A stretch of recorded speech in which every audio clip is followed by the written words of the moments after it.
I adjusted the temperature sensor for the third time that morning, my fingers working the controls while my mind wandered. 3 weeks into the assignment, and I'd already memorized every beep and buzz the equipment made.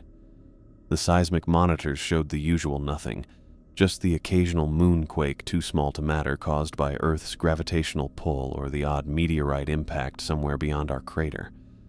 The research pod felt smaller every day. Not that it was actually shrinking, but when you're stuck in a space the size of a suburban house with 2 other people and no way to step outside without a pressure suit, the walls start to press in.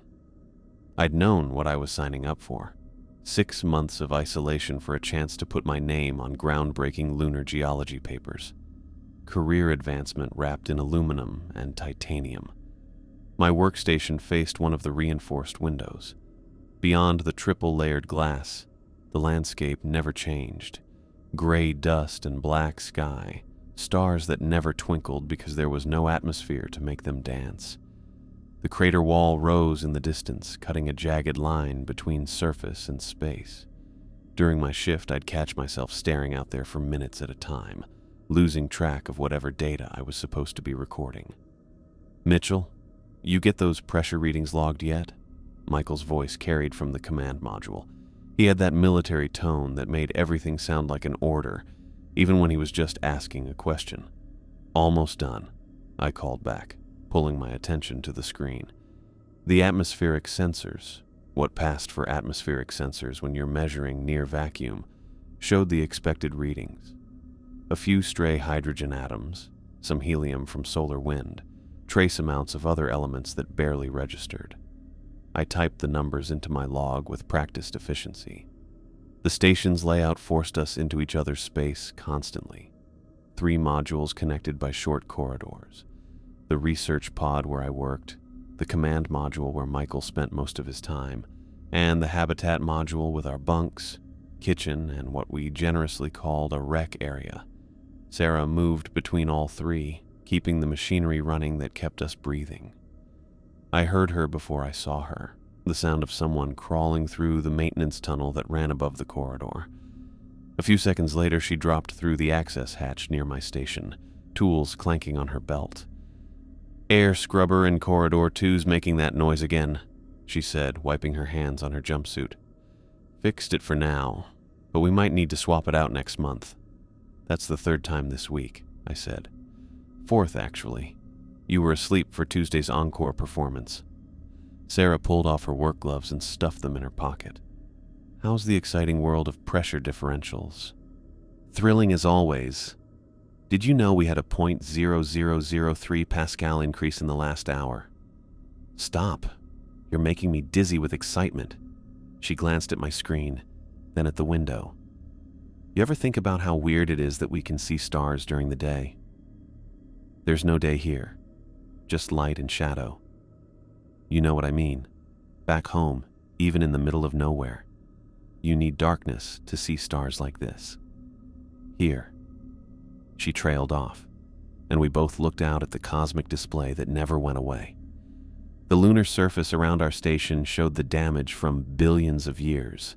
Craters within craters, some so old their edges had been worn smooth by newer impacts. My instruments could pick up the small movements and settling as the moon's interior cooled, its molten core slowly hardening. Every tiny moonquake told a story about planetary formation, about the violent birth of our Earth-Moon system. "Quinn." Sarah was looking at me with that expression she got when she thought I'd zoned out. "Sorry, what?" "I asked if you're coming to dinner. Michael's attempting to cook again. God help us all." I saved my data and locked my workstation. "What's he making?" "Something involving those freeze-dried vegetables and what he insists is beef but tastes like salted cardboard." We made our way to the habitat module, where Michael stood at our small kitchen unit, stirring something in a pot with the concentration of someone diffusing a bomb.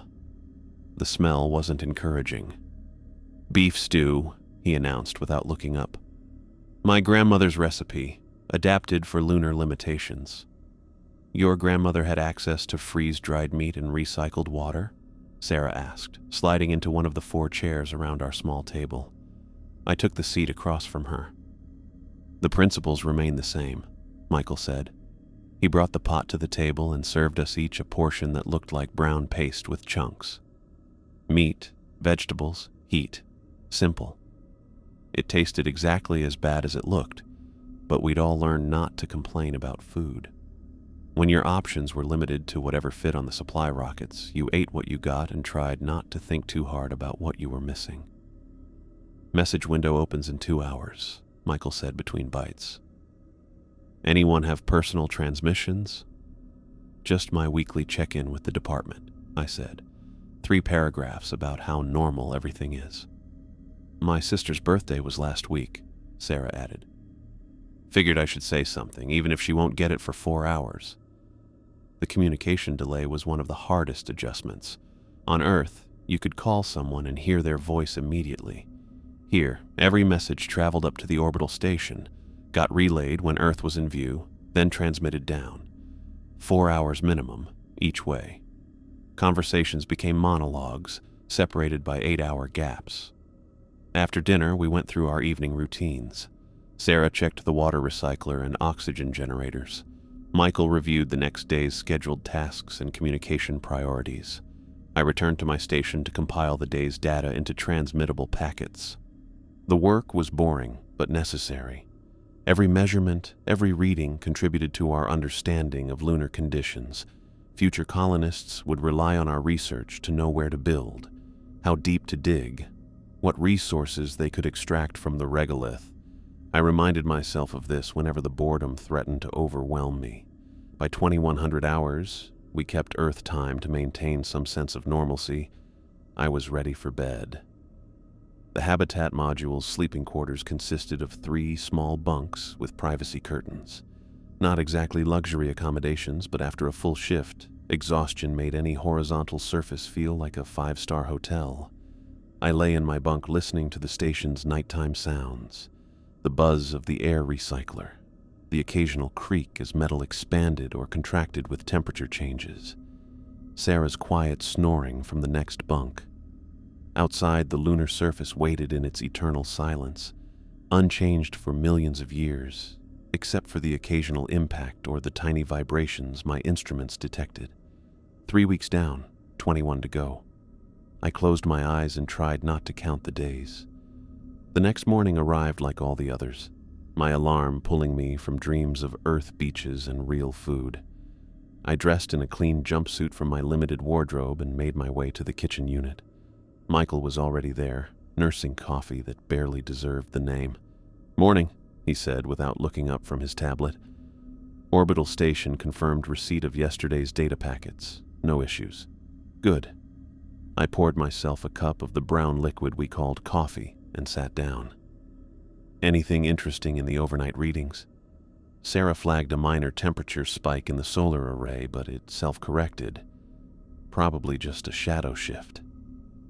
Sarah emerged from her bunk, looking remarkably alert for someone who'd been up until midnight running diagnostics. "Morning, fellow moon prisoners. What's for breakfast?" "Oatmeal or protein bars," Michael said. "Choose your adventure."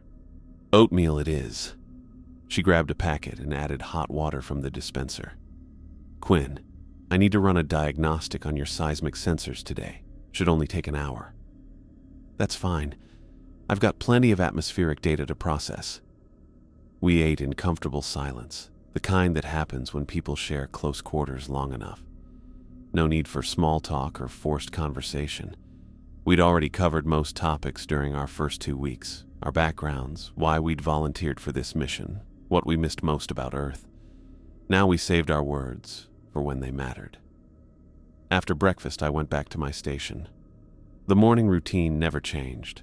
Check overnight recordings, log any problems, prepare standard reports. The seismic monitors showed the usual background noise. Tidal stress from Earth's gravity, the occasional settlement as the crater floor adjusted to temperature changes. Nothing that would make headlines back home. I'd chosen geology because rocks didn't lie. They told their stories through composition and structure, through the way they fractured and reformed. Every sample held clues about the past, about forces that shaped worlds. Out here, Those stories stretched back to the solar system's violent birth, preserved in the airless environment like pages in a book no one had opened. The atmospheric sensors painted their own picture of emptiness. The moon's gravity couldn't hold a real atmosphere, just wisps of particles kicked up by impacts or released from the surface. My instruments measured these traces with precision that would have been impossible a generation ago. Each data point added to our understanding, even if that understanding was mostly, "There's almost nothing here." Through my window, Earth hung in the black sky like a blue and white ornament. From here, all of humanity's problems seemed impossibly small. Wars, politics, climate change. None of it visible from 384,000 kilometers away. Just a beautiful sphere spinning slowly, carrying billions of lives through space. "Hey, Quinn, I'm starting the diagnostic now." Sarah's voice crackled through the intercom. "You might see some weird readings for the next hour.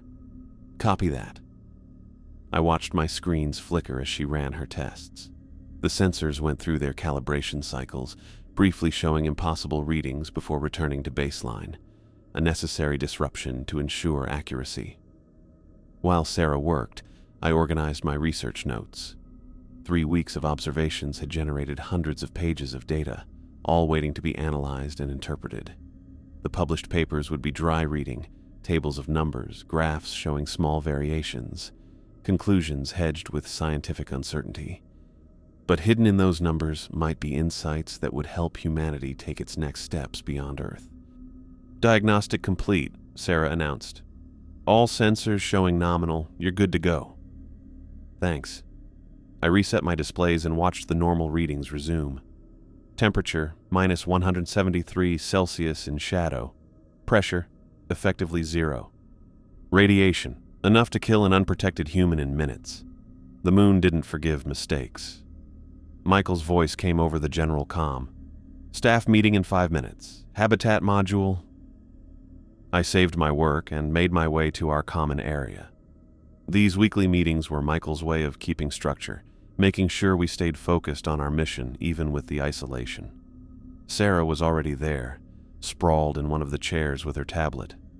"Before we start," Michael said, taking his usual position at the head of the table, "I want to commend both of you on your performance so far. I know the adjustment period can be difficult, but you've both maintained excellent work standards." "Just doing our jobs," Sarah said, though she looked pleased. Michael pulled up the schedule on his tablet. "This week's priorities remain unchanged. Quinn, continue your regular monitoring and begin preliminary analysis of Week 2's data. Sarah, we need that quarterly maintenance on the water recycler, plus the backup generator test. I'll be coordinating with Houston on next month's supply manifest." We went through the routine tasks, each of us nodding at the appropriate moments. It was mostly a formality. We all knew what needed to be done. But the structure helped, gave us touchstones of normalcy in an abnormal environment. "Any concerns or issues?" Michael asked. "Just the usual," Sarah said. "That air scrubber's going to need replacement parts sooner rather than later, and we're running low on the good coffee." "I'll add it to the supply request. Quinn?" I shrugged. "Everything's routine on my end. Data collection proceeding normally." "Good. Let's keep it that way." Michael closed his tablet. Dismissed. We went back to our stations. The day stretched ahead, filled with the same tasks as yesterday and tomorrow. Monitor, record, analyze, repeat. The glamorous life of a lunar researcher. I spent the afternoon checking seismic data against temperature readings, looking for connections that might show underground activity. The moon might look dead, but its interior still held heat, still moved and settled in ways we didn't fully understand. My instruments could only scratch the surface, literally, of what lay beneath. Around 1400 hours, I took a break to stretch my legs. The station's corridors made a rough circle, allowing for a walking path of sorts. 10 laps equaled about a kilometer, according to Sarah's calculations. Not exactly a nature hike, but movement helped fight the muscle loss that came with low gravity. I passed through the command module where Michael hunched over his screens, probably arguing with mission control about supply allocations. The man took his responsibilities seriously, maybe too seriously, but I suppose that's what you wanted in someone responsible for keeping you alive 250,000 miles from home. Sarah had the access panel off one of the water recyclers. Her upper body disappeared into the machinery. I heard her muttering something about gasket seals and pressure ratings. The technical details went over my head, but I appreciated her dedication. Without her, we'd be drinking recycled urine within a week. Well, more recycled than usual. Back at my station, I noticed a minor problem in the morning's seismic data. A brief spike, barely above background noise, from a sensor on the crater's eastern rim. I pulled up the detailed readings, trying to figure out if it showed an actual event or just equipment noise. The timestamp showed 0847 hours, duration less than half a second. The pattern didn't match the usual moonquake signatures. Too sharp, too focused. Could have been a micrometeorite impact, though. Usually those showed up on multiple sensors. This appeared isolated to a single point. I made a note in my log and moved on. Problems happened all the time up here. Equipment exposed to temperature extremes and radiation didn't always behave predictably. Part of my job involved filtering real data from noise, figuring out what mattered and what didn't. The afternoon crawled by. I processed atmospheric readings, updated my reports, responded to a technical question from the geology department back home. Normal, routine, boring. Exactly what a successful mission looked like. Drama made for good movies, but bad science. By 1700 hours, my eyes burned from staring at screens. I rubbed them, knowing it wouldn't help but doing it anyway. Outside, the view stayed the same. The same craters, the same black sky, the same stars I'd memorized in my first week. Sometimes I forgot I was looking at an alien landscape. Familiarity had a way of making even the extraordinary seem ordinary. "Anyone want to watch a movie tonight?" Sarah's voice came through the intercom. "I've got a comedy that's only slightly terrible." "Can't," Michael responded. "Communication window in 3 hours, and I need to prep the reports." "Quinn?" I considered it. Social time was important for crew bonding. All the psych evaluations had emphasized that. But I had my own reports to finish, and honestly, after 3 weeks of the same two faces, sometimes being alone felt more appealing than company. "Maybe tomorrow," I said. "I'm behind on my analysis." "Your loss. I'll be in the rec area if anyone wants to join me." The rest of my shift passed without incident. I completed my reports, organized the next day's monitoring schedule, and backed up all critical data to multiple drives. The work might be routine, but losing weeks of observations to a hardware failure would be bad for the mission. Dinner was another Michael special. Pasta with something that claimed to be tomato sauce but tasted like ketchup, mixed with sadness. We ate without much conversation, each lost in our own thoughts. The communication window had come and gone, bringing personal messages that reminded us of the world we'd left behind. "My daughter lost her first tooth," Michael said suddenly, staring at his plate. "My wife sent a picture." It was more personal information than he'd shared in 3 weeks. Sarah and I exchanged glances. "That's a big milestone," Sarah said gently. "She'll have lost 3 more by the time I get home." He pushed his pasta around with his fork. Seemed like a good trade when I signed up. 6 months for a career-making mission. Now, he didn't finish, but he didn't need to. We all had our own versions of that calculation, the things we'd traded for this opportunity. Sarah had postponed her wedding. I'd put my entire life on hold, such as it was. The mission would advance our careers, secure our futures, but the cost felt heavier with each passing day. After dinner, I returned to my bunk early. The privacy curtain couldn't block out the sounds of station life, but it provided an illusion of solitude. I lay there thinking about that strange, seismic reading, wondering if I should investigate further or just file it away as another lunar mystery. Through the thin walls, I heard Sarah's movie playing in the rec area. her occasional laughter a reminder that people could still find joy up here. Michael's footsteps passed by periodically as he made his rounds, checking systems and reviewing schedules. The station breathed around us, its mechanical lungs keeping us alive in an environment that wanted us dead. 20 more weeks of this. I closed my eyes and tried not to think about it. I pulled up another diagnostic window, cross-checking the rover's telemetry against its visual feed for the 5th time. 2 weeks of planning had gone into this mineral survey, and now we were finally getting somewhere. The machine crawled across the crater floor at its maximum safe speed, about as fast as an elderly person with a walker, but steady enough to avoid tipping in the low gravity. "Power consumption's looking good," Sarah said from her workstation across the research pod. "Solar panels are pulling in more than expected with that angle." The rover had left our station 36 hours ago, taking a careful route through the safest terrain we could map from orbital photos. Every few meters it would stop, extend its sample arm, and scrape a bit of dust into one of its collection chambers. Standard geological survey work, the kind of thing that would generate thousands of data points for future analysis. Michael's voice came through the intercom from the command module. "Orbital confirms our telemetry match. They're tracking the rover's position within 2 meters of our calculations."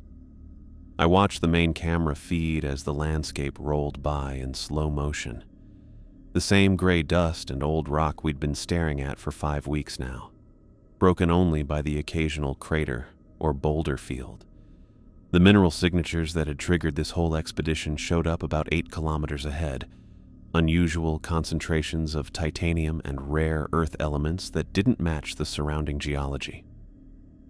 My attention wandered to the atmospheric readings from this morning. Still the same near vacuum, the same trace particles that told us almost nothing. I'd started a comparison analysis with data from the Apollo missions, trying to spot any long-term trends, but 50 years wasn't much time in lunar terms. The moon changed slowly, when it changed at all. "Quinn, you seeing this power spike?" Sarah asked. I minimized the atmospheric data and pulled up the rover's power management screen. "Yeah, looks like the motors are drawing more current. Rougher terrain?" "Maybe. Camera 2 shows some loose material ahead. Might be struggling for traction." The rover's wheels spun briefly in the dust before finding grip again. Out here, even simple movement became complicated. No air resistance to slow you down, but also no moisture to compact the soil. The regolith behaved like flour in some places, tiny glass beads that had been ground down by billions of years of micrometeorite impacts. I switched between camera angles, getting a full view of the rover's surroundings. Camera 1 faced forward, showing the path ahead. Camera 2 looked down at the wheels and sampling equipment. Camera 3 faced backward, recording the tracks we'd left in the very old dust. Each feed updated every few seconds, creating a stuttering slideshow of progress. "Michael, we're coming up on grid reference 77 Alpha, I reported. "Should hit the target zone in about 4 hours at current pace."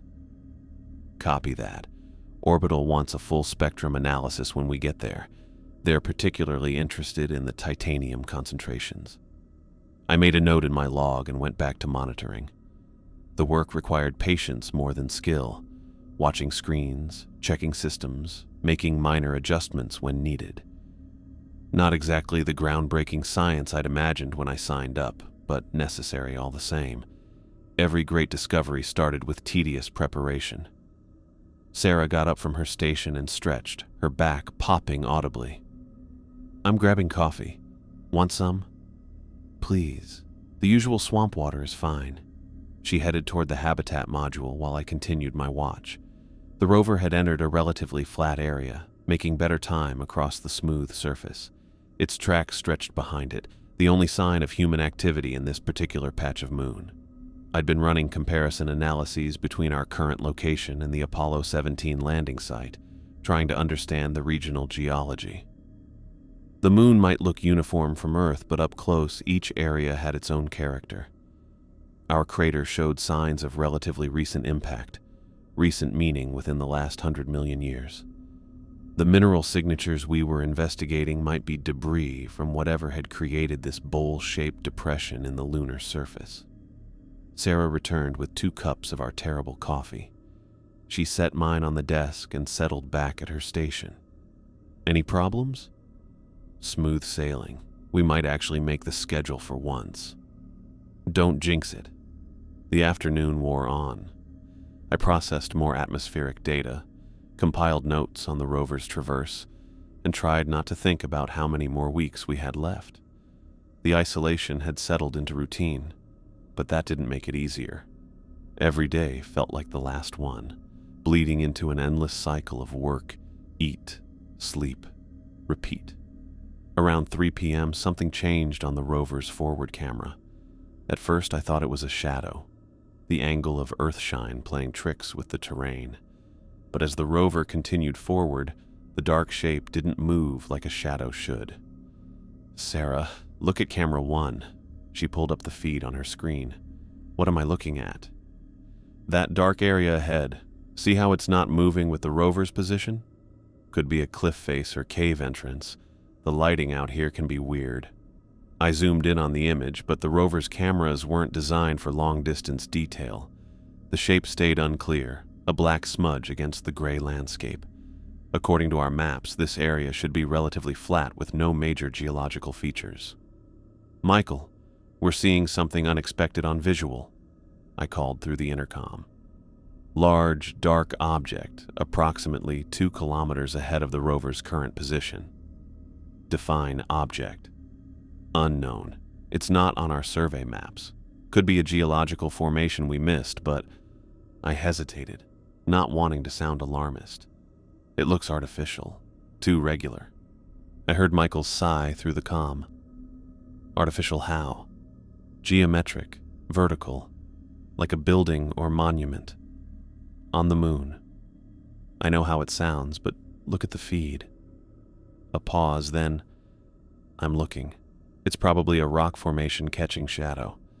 Continue the mission as planned. Sarah and I looked at each other. She shrugged and went back to monitoring power levels.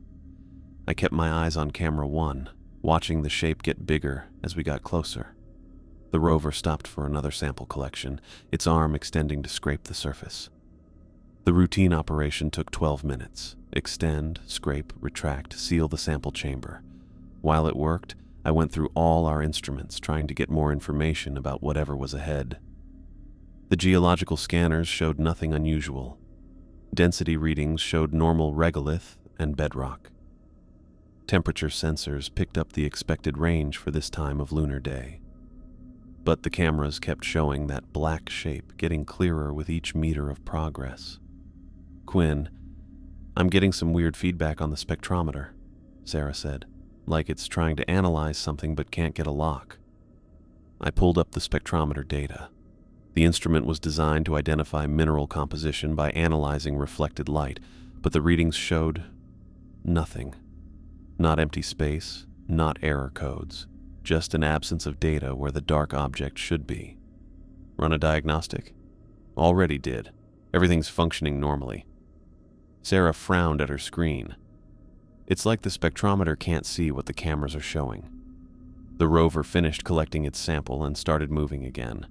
The dark shape now filled most of camera 1's view, maybe 30 minutes away at current speed. As we got closer, details showed up that made my skin crawl. It was definitely artificial. No. I stared at the ceiling of my bunk, counting the rivets for the 3rd time. Sleep wasn't coming. Every time I closed my eyes, I saw that black shape on the camera feed. Too perfect, too wrong for this dead world. The station's night cycle sounds had become white noise weeks ago, but now each mechanical click made me wonder if our equipment was failing in ways we couldn't detect. My tablet glowed on the nightstand, showing the rover's current position. 6 kilometers from the structure and closing at its slow pace. I'd set up alerts for every 100 meters of progress.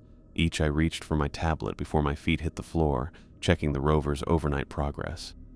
The battery indicator showed 68%, lower than expected, but still within operational limits. The machine had spent the night collecting samples near grid 77 Alpha, right where we'd spotted that. "Quinn, command module now." Sarah's voice crackled through the intercom, tight with urgency. I grabbed my jumpsuit and pulled it on while moving, not bothering with the zipper. The corridor felt colder than usual as I jogged past the buzzing life support panels. Sarah rarely sounded worried about anything. The command module's main display showed a cascade of data from our solar monitoring arrays. Sarah sat hunched over her console while Michael stood behind her, one hand gripping the back of her chair. "What's the situation?" I asked. Sarah pointed at the screen without looking up. "GOES 18 just picked up a massive coronal mass ejection. The preliminary models show it heading straight for us." The data made my stomach drop. The graphs showed a spike in X-ray flux that was bigger than anything we'd seen since arriving. The numbers kept climbing as new readings came in. "How bad?" Michael asked. "Class X, maybe X8 or higher. We've got about 6 hours before the radiation wave hits." Michael straightened, moving into command mode. "All right. Emergency Protocol 7. Sarah, start shutting down non-essential systems. Prioritize anything with exposed circuits. Quinn, help me secure the research equipment and get our data backed up to the shielded drives." I nodded, but my mind stayed on the rover. "What about our samples?" "Sarah will bring it back," Michael said, "but equipment comes second to crew safety. Move." We scattered to our tasks. I rushed back to the research pod and began the tedious process of powering down my instruments. Each sensor array had its own shutdown sequence. Disconnect power, close protective covers, engage magnetic shielding. The atmospheric monitors went first, then the seismic stations. My fingers moved through the familiar routines, while my mind calculated radiation exposure times. A Class X flare carried enough high-energy particles to cook unprotected electronics in minutes. The charged particles would slam into the lunar surface at near light speed, creating secondary radiation as they struck the regolith. Without Earth's magnetic field to deflect them, we'd take the full force of the storm. "Rovers responding to recall commands," Sarah announced over the intercom. "Beginning return sequence now." I pulled up the rover's camera feeds on my secondary monitor while continuing the shutdown procedures. The machine had already turned around and started its journey back, wheels churning through the fine dust. The forward camera showed the long trek ahead, 6, maybe 7 hours at maximum safe speed. "Sarah, what's our margin?" I asked. "Tight. If the rover maintains current pace, it'll reach the station with maybe 30 minutes to spare. Not ideal, but workable." I switched to the rear-facing camera to check if the rover was leaving anything behind. The samples were secure in their sealed containers, the collection arm properly tucked away. Everything looked. The monolith stood in the background, black against the gray horizon. I froze, my hands hanging over the keyboard. Yesterday, it had been 8 kilometers from the station. Now the structure looked much larger in the frame, its edges sharp and clear even through the low-resolution feed. "Michael," I called, "you need to see this." "Not now, Quinn. Focus on the equipment." The monolith moved. It's closer to the station. Silence on the intercom. Then Michael's voice, carefully controlled. "Quinn, we don't have time for this. Continue with emergency preparations." I grabbed a portable display and went to the command module. Michael stood near the communication array, downloading priority files to protected storage. He didn't look up when I entered. "Look at the rover's rear camera," I said, shoving the display toward him. He glanced at the screen, then back to his work. "I see dust and rocks." "The black structure, right there." I pointed at the obvious rectangular shape dominating the background. Michael finally gave the image his full attention. His expression didn't change. "Quinn, I see terrain shadows, that's all." "It's not shadows. Look at the geometry, the way it—" "Dr. Mitchell." His use of my title felt like a slap. "We have a legitimate emergency, a solar storm that could kill us if we don't prepare properly. I need you functional, not chasing optical illusions." "Sarah," I called, "can you verify what's on the rover's rear camera?" Her voice came back distracted. "Running remote diagnostics now. All sensors show normal. Spectrometer shows standard regolith composition in all directions. Nothing unusual in the field of view." I looked at the display. The monolith stayed perfectly visible to my eyes, a black monument against the lunar surface. But our instruments detected nothing, just like before. "Get back to work," Michael ordered. "We'll deal with your anomaly after we survive the storm." I returned to the research pod, my hands shaking as I started the shutdown sequence again. The monolith had moved 5 kilometers closer while we slept. It could move without leaving tracks or disturbing the dust. It could hide from every sensor except basic cameras, and now my crewmates thought I was losing my mind. The next hour went by in a blur. Disconnect this, shield that, transfer data, check backups. Sarah called out system status updates while Michael coordinated our efforts. The station changed from a research facility into a fortified bunker, every possible weakness covered. "External shields deploying," Sarah announced. "We'll lose real-time telemetry from the surface arrays in 3, 2, 1. Mark." The screens showing external sensor data went dark. Our metal cocoon was closing around us, trading information for protection. I felt the walls pressing closer. "Quinn, help me with the viewports," Michael said, carrying a stack of metal covers past my station. We worked our way through the research pod, sealing each reinforced window with specially designed radiation shields. The latches clicked into place with finality. Each cover blocked another view of the outside world until only the camera feeds remained. "Rover's making good time," Sarah reported. 4 hours until arrival." I checked the rear camera again. The monolith had grown larger in the frame. Not from the rover moving away. The structure itself had moved closer. The angle had changed. Details that were blurry before now showed sharp edges and that strange, light-absorbing surface. "Michael," I tried again. "Look at the size difference. Compare it to an hour ago." He paused in his work, sweat beading on his forehead. "Quinn, what do you want me to say? That there's an alien structure following our station? That it's invisible to everything except your eyes? The cameras see it too." "Cameras can malfunction, especially with a radiation storm approaching." He hefted another shield into place. "When this is over, we'll run full diagnostics. If there's really something out there, we'll find evidence. Until then, focus on survival." I helped him with the last few shields, my arguments dying unspoken. The research pod felt like a submarine preparing to dive, sealed, pressurized, cut off from the outside world. Only the electronic eyes of our cameras kept any connection to the lunar surface. "All non-essential systems secured," Sarah announced. "Radiation shielding at maximum, life support on protected circuits only." Michael wiped his hands on his jumpsuit. "Good work, both of you. Now we transfer to the storm shelter and wait it out." The storm shelter was in the most protected part of the habitat module, a smaller chamber surrounded by water tanks and spare equipment that would absorb radiation. It held emergency supplies, basic communication gear, and just enough space for 3 people to sit comfortably. I made one last check of the rover's progress. The machine continued its steady crawl home, unaware of the approaching storm. In the rear camera, the monolith stood larger than ever. I could make out surface details now. The way its edges seemed to cut into space itself, the subtle patterns that might have been seams or panels. 5 kilometers closer than yesterday. How much closer would it be tomorrow? "Quinn, storm shelter, now," Michael ordered. I saved the camera feed to my tablet and followed my crewmates into our temporary refuge. Sarah had already turned on the shelter's independent life support system. The air smelled different here, more recycled, more metallic.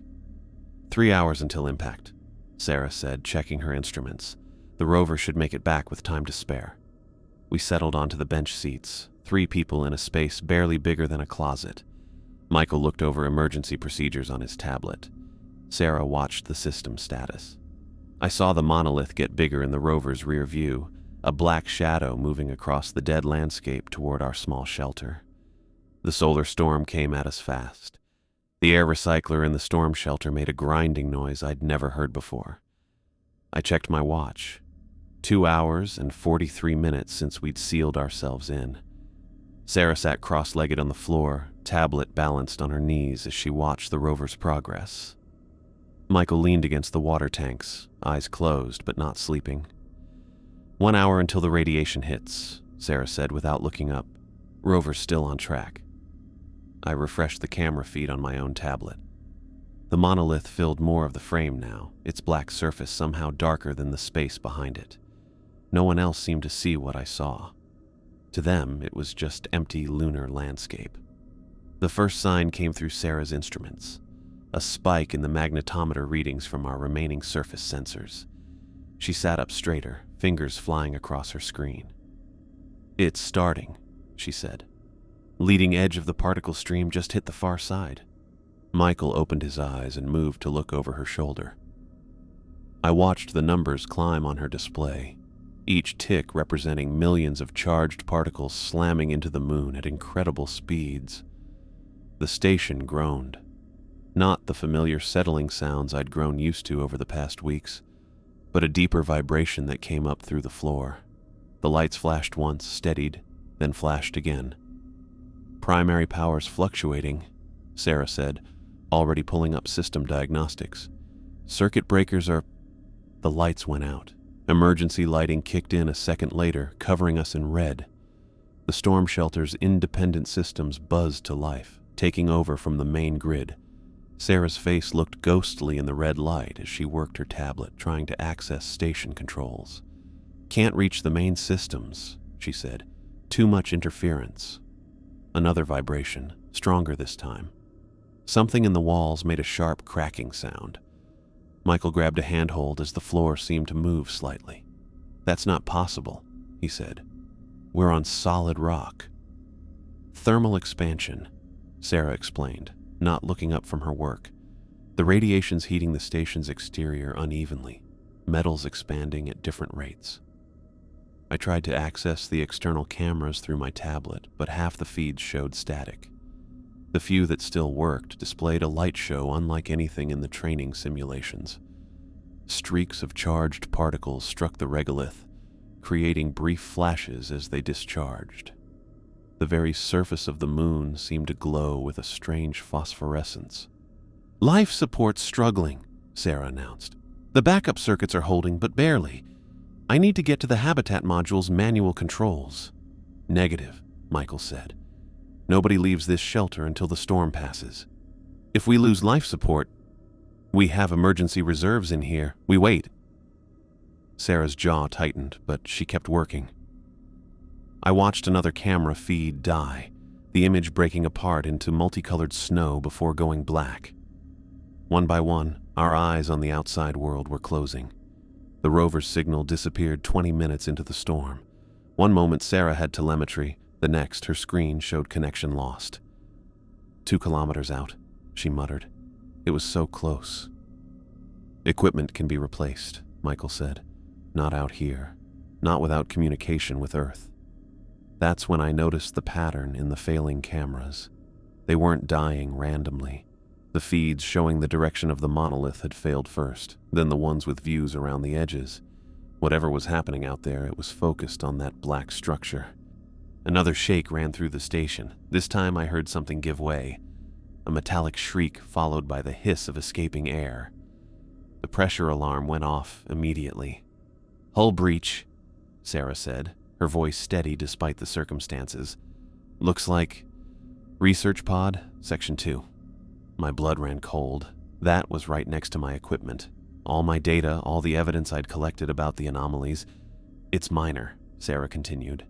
"The emergency seal's activated. We're not losing pressure, but that section's compromised."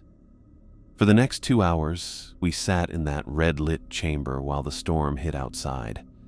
Sarah managed to restore partial access to internal systems, enough to monitor critical functions. Life support held, though the air grew stale as the recyclers struggled. Michael kept his command presence, giving unnecessary reminders about emergency protocols. I kept checking the remaining camera feeds, watching for any sign of the monolith, but the few functioning cameras showed only the chaotic light display of charged particles striking lunar dust. Even if the structure was moving again, we'd never see it through the interference. The radiation levels peaked around the third hour, then began a gradual decline. Sarah's instruments showed the worst had passed, though dangerous levels would persist for hours. "Primary power's completely down," she reported. "Multiple circuit breakers blown. Looks like the main bus took a direct hit through a grounding fault." "Can you fix it?" Michael asked. "Not from here.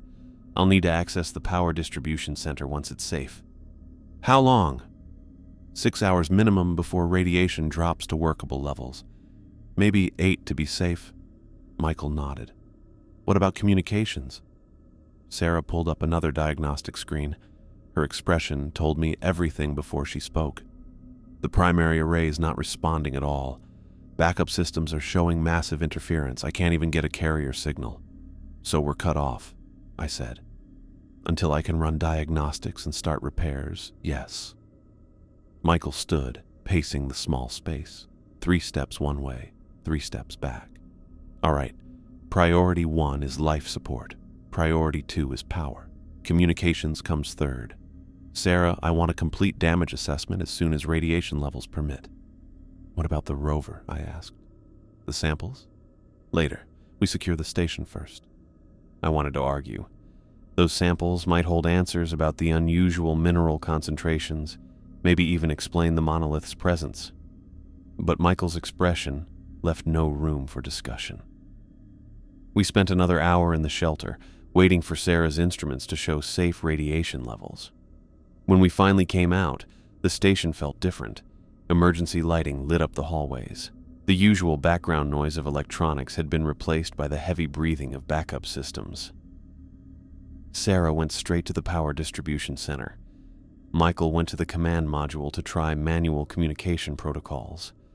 I returned to the research pod, dreading what I'd find. The hull breach had been contained, but not before causing chaos. Papers lay scattered across the floor, blown by the brief decompression. One of my monitors had cracked, spiderweb fractures across its surface. But the sealed data drives looked intact, their protective cases doing their job. I powered up my backup terminal using battery reserves. Most of the camera feeds remained dead, but 3 had survived the storm.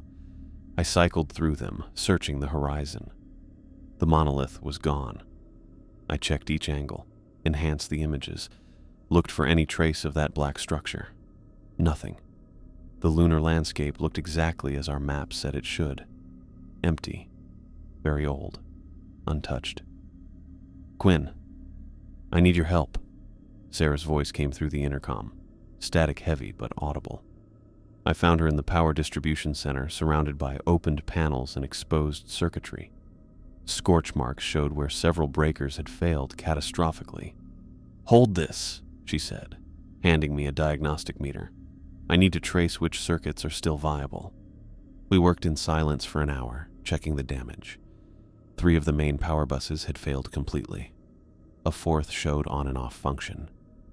Only the 5th remained fully working, and it was carrying the entire station's load. "Can you fix it?" I asked. "Some of it, but we'll be running on maybe 40% capacity until we get replacement parts, which we can't order without communications." She paused in her work, meeting my eyes. "The backup array might be salvageable, but I'll need to go outside to assess the damage. Michael won't approve that. Not yet. Michael doesn't understand how precarious our situation is." She gestured at the damaged systems. 40% power means we choose between heat and air recycling, between lights and water processing. We can survive for a while, but she didn't need to finish. Without communication, without full power, our 6-month mission had become a countdown to system failure. I helped her restore what we could, then returned to the research pod. The surviving cameras showed the rover sitting still in the distance.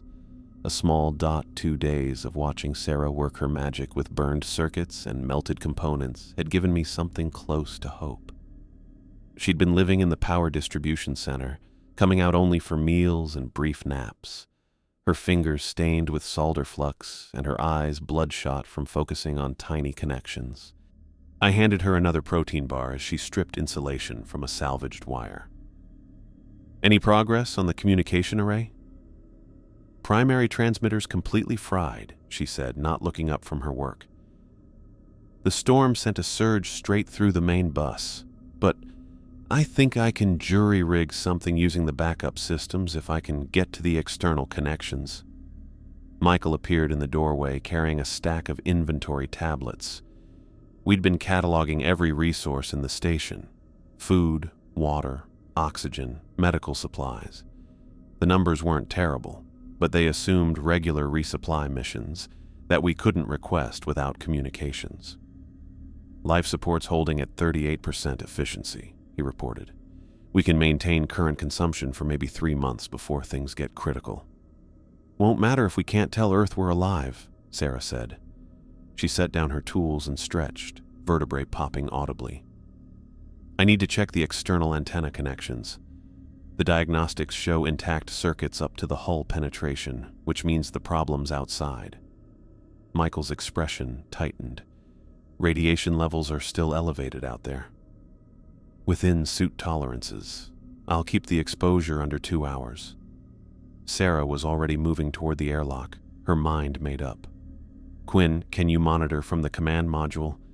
I'll need eyes on the connection points." I followed her to the airlock antechamber where she began suiting up. The routine felt different now, more urgent, less normal. Each seal she checked, each system she looked over mattered more when we couldn't call for help if something went wrong. "Keep an eye on the rover while you're out there," I said. "Make sure it's actually dead." Sarah paused in connecting her oxygen feed. "The rover's been dark since the collision. Probably cooked its circuits approaching through the storm. Still, just be careful." She gave me a tired smile. "Always am." 20 minutes later, I sat at the command module's monitoring station watching Sarah's helmet camera feed. The external damage was worse than we'd imagined. Scorch marks covered the antenna array where electrical discharges had jumped across the metal. Several dish segments had warped from thermal expansion. "I see the problem." Sarah's voice crackled through increasing static. "Main feed lines completely severed. Must have happened during the..." Her transmission cut to white noise. I adjusted the receiver settings, trying to clean up the signal. Through the static, I could hear her working, the clink of tools against metal. The external camera showing the antenna array flashed with interference. Sarah knelt beside the main support strut, her bright white suit standing out against the gray regolith. Her movements were careful, practiced.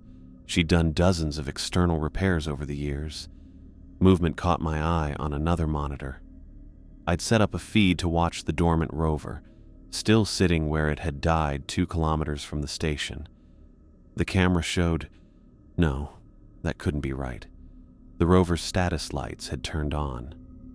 "Sarah, the rover just..." Static ate up my words. The interference was getting worse, not better. On the monitor, the rover's wheels began to turn. Slowly at first, then faster. The machine turned toward the station with mechanical precision. My fingers flew across the control interface, trying to access the rover's systems. Every command returned errors. The machine wasn't responding to any input, but it was definitely moving, speeding up. "Michael!" I shouted. "The rover's active!" He showed up at my shoulder as I pointed to the tracking display. The rover's speed had already gone past safety protocols. It bounced over small rocks, its suspension working hard to stay stable at speeds it wasn't designed for. "Override it," Michael ordered. "I'm trying. It's not accepting commands." On Sarah's helmet feed, she stayed focused on her repairs, unaware of the danger approaching from behind. The static made voice communication impossible. I switched to the emergency alert system, triggering the red warning lights on her helmet display. She didn't react. Either the alerts weren't working, or she was too focused on the delicate antenna connections to notice. The rover went over a small rise now visible in the wide-angle exterior camera. It hadn't changed from its course, a straight line toward Sarah's position. In 30 seconds, maybe less, it would reach her. Michael grabbed the manual control stick, trying to take direct command of the rover. The screen flashed, access denied repeatedly. He slammed his fist against the console. "Sarah, get clear!" I screamed into the microphone, knowing she couldn't hear me through the interference. 20 seconds. The rover's cameras showed Sarah's white shape getting bigger, still kneeling by the antenna array. I could see her hands working inside an access panel, completely focused on her task. I set off every alert system we had. Flashing lights, loud alarms, vibration warnings in her suit. Nothing. She kept working as death came toward her on 6 metal wheels. 10 seconds. The rover's suspension pressed down as it hit a dip, jumping slightly into the air. When it landed, it was lined up perfectly with Sarah's position. 5 seconds. On her helmet camera, I saw her hands stop. She'd noticed something. Maybe the vibration through the ground, maybe a reflection in the metal she was working on. She started to turn. The impact threw her helmet camera up toward the sky. For a moment, I saw the stars spinning overhead, then the ground rushing up, then nothing but static. The outside camera showed the rest in harsh detail. The rover hit Sarah at full speed, lifting her off her feet and slamming her into the antenna array's support structure. The sound of crushing metal and breaking ceramic came through the audio feed. Her suit's breach alarm screamed for 3 seconds before cutting off. The rover kept going forward into the research pod's hull, its front end crumpling as it got stuck in the station's outside wall. Pieces of antenna array and suit material spread across the dirt. Sarah's body rolled in the low gravity, her suit ripped open across the chest. The safety rope pulled tight, leaving her hanging 3 meters from the hull. She wasn't moving. In the vacuum, the blood from her wounds had already started to turn into crystals. "No, no, no," I heard myself saying. My hands moved uselessly over the controls, searching for something, anything that could undo the last 30 seconds. Michael had already left, heading for the airlock. I watched him through internal cameras as he grabbed an emergency suit and began the rushed process of getting outside. His face showed the same desperate hope I felt, that somehow Sarah had survived, that we could still save her. But the biomedical readouts on my screen told the truth. Flat lines across every vital sign, suit pressure at 0, temperature dropping rapidly toward the lunar surface baseline. I kept watching as Michael cycled through the airlock and bounded across the surface toward Sarah's body. He reached her in less than a minute, his hands checking for suit damage he could patch, for signs of life that didn't exist. Through his helmet camera, I saw Sarah's face through her cracked visor. Her eyes were open, frost already forming on the surfaces. The expression of surprise had frozen on her features. She'd seen death coming in that final instant, but hadn't had time to process it. Michael's voice came through the radio, remarkably clear now that the interference had stopped. "She's gone, Quinn. Impact trauma and decompression. It was instant." I slumped in my chair, staring at the monitors. The rover remained embedded in our hull, its wheels still spinning uselessly against nothing. Sarah's body drifted at the end of its tether, a white flag of surrender against the black sky. We'd lost our engineer, our friend, the one person who might have been able to get us home, and I had no idea why the rover had suddenly decided to kill her. Michael's boots left deep prints in the dust as he moved around Sarah's floating body. I watched through the external cameras, my hands still over controls that couldn't bring her back. The cord kept her drifting in a slow arc, white suit against black sky. "I'm going to check the rover." Michael's voice came through clear now. Whatever had caused the interference during Sarah's death had vanished completely. "Need to see if we can salvage the samples." I pulled up the camera angles covering the research pods outside. The rover had buried itself nose first into our hull, its rear wheels still up off the ground. Pieces of antenna array and insulation foam were scattered around the impact zone. Cracks spread out from where it hit. Michael got closer carefully, using handholds along the stations outside to move around the damage. His helmet light moved across the rover's smashed front end. The collection chambers were somewhere inside that mess of twisted metal. "Hull's compromised, but the inner seal held," he reported. "Going to need to cut through the rover's frame to access the storage compartments." I wanted to tell him to leave it. The samples didn't matter anymore. Nothing in those collection chambers would bring Sarah back or fix our communications. But Michael needed something to do, some kind of purpose to push through the next few minutes. I got that. "Plasma cutters in the external tool locker," I said. While he got the equipment, I pulled up the rover's telemetry data on my secondary screen. Everything looked normal until 14:32 and 17 seconds station time. Wheel motors at standard draw. Navigation holding steady course. Battery discharge exactly where it should be. Then, in the space of a single second, the rover had sped up to maximum speed without any command input. I scrolled through the diagnostic logs. No error codes, no system warnings. The machine's computer had simply decided to execute a full-throttle run directly at Sarah's position. That kind of behavior didn't happen by accident. Hardware failed in predictable ways. Motors seized, circuits shorted, sensors gave bad readings. This was different. This was intentional. Michael returned with the plasma cutter and began working on the rover's twisted frame. The bright arc of superheated gas bounced off his visor as he cut through the aluminum supports. Each piece he removed floated briefly in the low gravity before settling onto the lunar surface. "Gonna take a while," he said. This thing really embedded itself. I switched my attention to the rover's stored camera footage. The forward and side cameras showed what I expected. The station growing larger, the ground blurring past at dangerous speed, then the impact.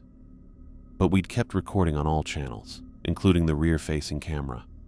I pulled up that feed and started backing through the timeline. There. 14:32:15, 2 seconds before the acceleration. The monolith stood in the frame, perhaps 200 meters behind the rover. Black surface drinking in sunlight. Sharp edges cutting the horizon. 14:32:16. Something changed. The monolith's surface rippled like water, though that should have been impossible in vacuum. Dark shapes came out from its base, not shadows, but actual extensions of the structure itself. 14:32:17. The extensions reached toward the rover, stretching across the distance like grabbing fingers. They connected with the machine's chassis just as the acceleration began. In the footage, I could see the dark tentacles wrapping around the wheel assemblies, the battery compartment, the main processing unit. 14:32:18. The rover launched forward, and the tentacles kept their connection, stretching impossibly thin but never breaking. They pulsed with a rhythm that matched the wheel rotations exactly. I stared at the frozen frame. This wasn't interference or malfunction. The monolith had reached out across empty space and taken control of our equipment. It had turned the rover into a weapon and aimed it at Sarah with surgical precision. Making progress here. Michael's voice interrupted my spiral of realization. On the external monitor, he'd cleared away most of the rover's outer shell. I can see the sample containers. Looks like they survived intact. My mouth felt dry. Should I tell him about the footage? Show him proof that something had murdered Sarah? Part of me wanted to share the burden of knowledge, to have someone else confirm I wasn't losing my mind. But Michael had already dismissed the monolith once. He'd looked right at it and seen only shadows. I kept quiet and watched him work. The plasma cutter's arc grew less steady as he moved around in the awkward position. He had to lean far forward to reach the embedded sections, his suit's joints fighting against the pose. "Almost got the first container free," he said. "Just need to." The cutter sparked against unexpected metal. A support strut twisted into the cutting path. Michael jerked back, but his suit caught on a jagged edge of hull plating. I heard the fabric rip through his helmet microphone, a sound like paper tearing. "Breach!" he shouted. "Suit breach!" His hands went to his right hip, where a 15-centimeter gash had opened in the outer layer. The self-sealing system turned on, gel flooding the rip, but the edges were too far apart. Air rushed out in a visible plume of crystallizing vapor. "Get to the airlock!" I was already on my feet, knowing it was too far, knowing the numbers didn't work. 40 meters to the nearest entry point, maybe 50 seconds of consciousness at that leak rate, less if panic made him breathe faster.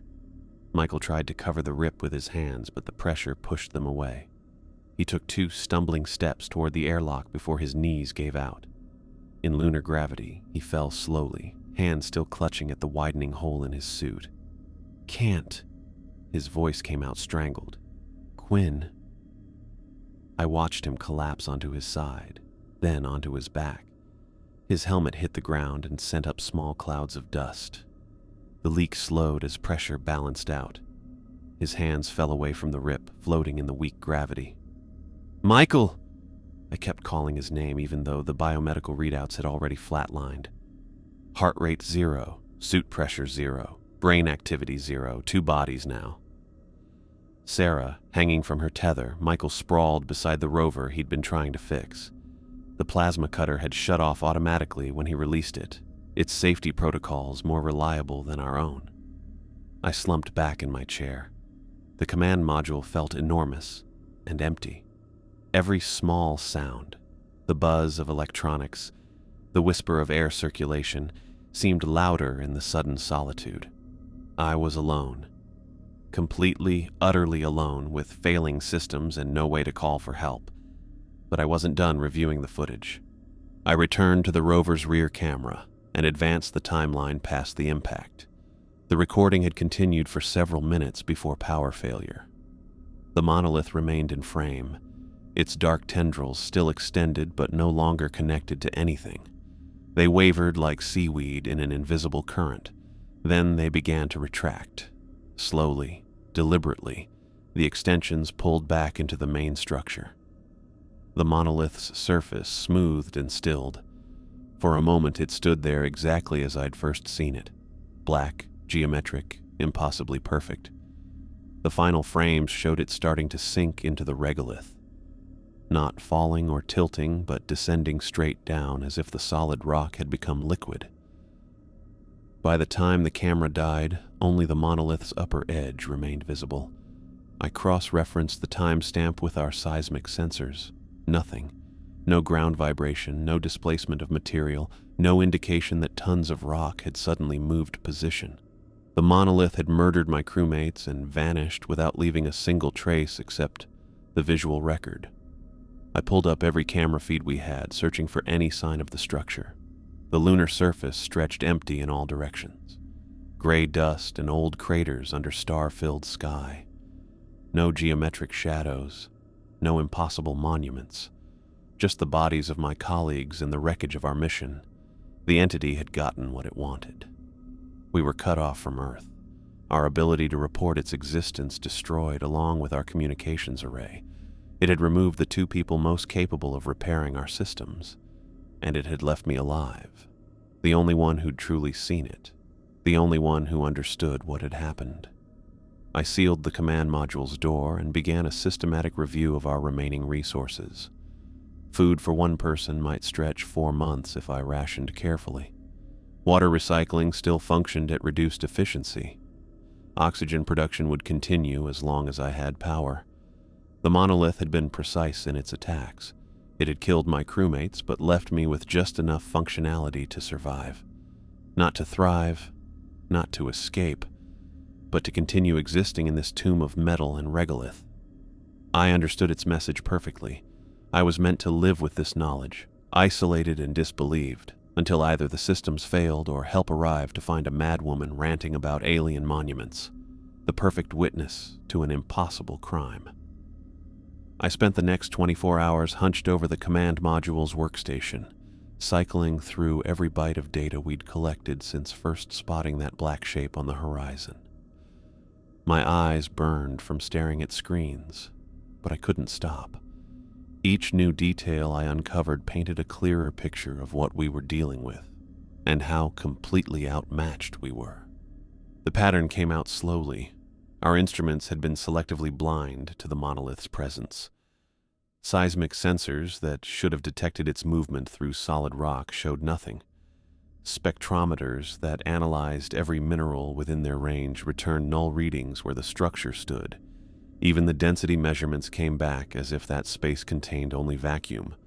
But the cameras saw it. Every visual recording device, from the rover's navigation systems to our external monitoring feeds, captured the monolith in perfect clarity. I cross-referenced timestamps, angles, and locations. The structure had moved at least 3 times that I could verify, covering distances that should have taken heavy machinery days to traverse. It accomplished these relocations in hours, maybe minutes, without disturbing a single grain of regolith. I pulled up the rover's diagnostic logs again, comparing them to the video evidence.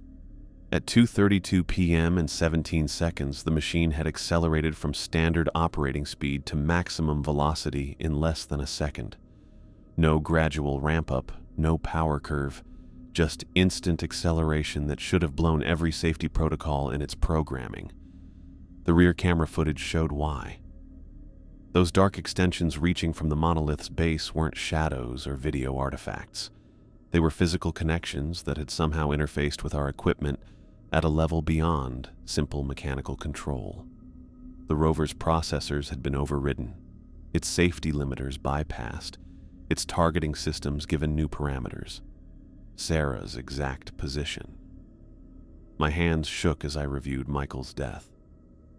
The plasma cutter sparking against that twisted strut looked like an accident, but the angle was too perfect. The torn suit fabric suggested the metal had been positioned precisely to catch him when he pulled back. 2 deaths, both appearing accidental, both eliminating the crew members most capable of repairing our damaged systems. That left me, the observer, the one who'd seen the monolith from the beginning and insisted on its significance. It had removed everyone who might have helped me escape or communicate, but kept me alive. Why? I stood and stretched, vertebrae cracking from too long in one position. The command module felt like a tomb, every surface reminder of my dead crewmates. Sarah's half-finished coffee mug still sat beside her workstation. Michael's duty roster for the week hung on the wall, our names neatly assigned to tasks that would never be completed. The environmental controls buzzed their common rhythm. Life support held steady at 38% efficiency, exactly where Sarah had left it. Without her constant adjustments and repairs, that number would only decrease. I had maybe 3 months before systems started failing faster than I could compensate. A soft chime drew my attention back to the communications panel. Signal acquisition in progress. My heart jumped. The orbital station was finally in range and attempting contact. After 36 hours of silence, Earth would want answers. They'd expect detailed incident reports, system logs, medical data on the deaths. I sank back into my chair as the connection stabilized. Static gave way to carrier tone, then the common voice of Jonas Meyer, the orbital station's communication officer.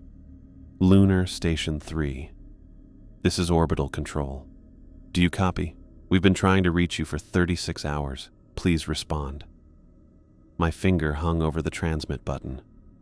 What could I say? That an alien monolith had killed my crewmates? That it could control our technology while staying invisible to our sensors? They'd run remote diagnostics on my life support, assume oxygen deprivation had caused hallucinations. Lunar Station 3, we're reading your carrier signal. Please respond. Is anyone there? I keyed the microphone. Orbital control, this is Mitchell at Lunar 3. I copy you. Thank God. Jonas's relief carried across the 250,000 miles. We lost you during the CME event. Started to fear the worst. What's your status? The words jammed in my throat. Status? 2 bodies outside. A hostile alien intelligence somewhere on the surface. Me, alone with failing systems and impossible footage. We have casualties, I managed. Thompson and Anderson are dead. Silence stretched between Earth and Moon. When Jonas spoke again, his voice had changed to professional crisis mode. Copy that, Lunar 3. Are you injured? What's your life support status? I'm uninjured. Life support is maintaining at 38% efficiency. But Jonas... I stared at the blank screens where I documented everything. The deaths weren't simple accidents. Explain. I closed my eyes. This was it. The moment where I chose between truth and survival. If I reported what really happened, they'd assume psychological breakdown. A single survivor ranting about alien structures would trigger psychiatric protocols. They might even override my controls remotely, lock me in the habitat module, for my own safety, while I slowly ran out of air. But if I lied, if I made up equipment failures to explain the deaths, then humanity's first contact with alien intelligence would begin with lies. The monolith had shown capabilities we needed to understand. It could mess with our technology, move through solid matter, and kill with precision. Others needed to know. Thompson was performing external repairs on the communication array when the rover activated autonomously, I said, choosing each word carefully. It accelerated beyond safety parameters and struck her at full speed. Death was instantaneous. The rover activated on its own during the storm? Affirmative. I have complete footage of the incident. The machine,